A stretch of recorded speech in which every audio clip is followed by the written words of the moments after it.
ലൂസിഫറിൽ work ചെയ്തപ്പോഴും എമ്പുരാനിൽ work ചെയ്തപ്പോഴും ഇതിൽ രണ്ടിലുണ്ടായ എന്തെങ്കിലും വ്യത്യാസം? ഇപ്പൊ ഒരു പൃഥ്വിരാജിനോട് ഒരുപാട് പടങ്ങൾ ചെയ്തിട്ടുണ്ട്, ഒരു ഡയറക്ടറിനായിട്ടുള്ള ലൂസിഫറാണ് ആദ്യമായിട്ട് ചെയ്യുന്നത്. അതിൽ നിന്ന് ഈ ഒരു ഇത്രയും വർഷത്തിന് ശേഷം എമ്പുരാൻ ചെയ്യുന്നു. ഈ രണ്ട് സെറ്റിലും ഉണ്ടായിരുന്ന വ്യത്യാസം എന്തെങ്കിലും ഉണ്ടായിട്ടുണ്ടോ? ആദ്യത്തിൽ നിന്നും സെക്കൻഡ് പാർട്ടിലും എന്തെങ്കിലും? ഇതിനകത്ത് കുറെ കൂടെ എക്യുപ്മെന്റ്സും കുറെ കൂടെ ആളുകളുടെ എണ്ണമൊക്കെ കൂടിയെന്നുള്ളതാണ്. പിന്നെ ഒരുപാട് എക്യുപ്മെന്റ് അതായത് ഇപ്പൊ അതിന്റെ പ്രൊഡക്ഷൻ കൺട്രോളർ എന്ന് പറയുന്നത് സിദ്ധു പനക്കലാണ്. അപ്പൊ സിദ്ധു പറഞ്ഞത് എന്ന് പറഞ്ഞു കഴിഞ്ഞാല് ഇന്ന് ഇന്ത്യയിൽ അവൈലബിൾ ആയിട്ടുള്ള എല്ലാ ലേറ്റസ്റ്റ് എക്യുപ്മെന്റ്സും ആ പടത്തിൽ ഉപയോഗിച്ചിട്ടുണ്ട്.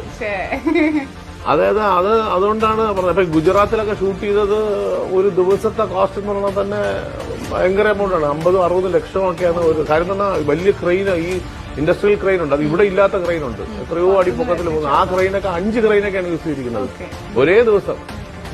അതുകൂടാതെ അങ്ങനെ ഒരുപാട് എക്യുപ്മെന്റ്സ്, ഏറ്റവും ഹൈറ്റിൽ പോണ ജിബ് യൂസ് ചെയ്തിട്ടുണ്ട്. അപ്പം നമുക്ക് ഇവിടെ ഇല്ല, അതൊക്കെ ബോംബെയിലും അവിടെയൊക്കെ ഉള്ളത്. ലേറ്റസ്റ്റ് സാധനം അവിടെയാണ് വരുന്നത്. അത്തരം സാധനങ്ങളെല്ലാം കൊണ്ടുവന്ന് ഉപയോഗിച്ചിട്ടുണ്ട്. ഏറ്റവും ലേറ്റസ്റ്റ് ക്യാമറ അത് ഉപയോഗിച്ചിട്ടുണ്ട്. അത് ആ ക്യാമറയ്ക്ക് തന്നെ ഒരു ദിവസം 5 ലക്ഷം രൂപ 6 ലക്ഷം രൂപ ആണ് ഒരു ദിവസം ആ ക്യാമറ യൂസ് ചെയ്തിട്ടുണ്ട്. അപ്പൊ അതുകൊണ്ട് whatever equipment available technology use ചെയ്തിട്ട് തന്നെയാണ് Empuraan is coming to theatres.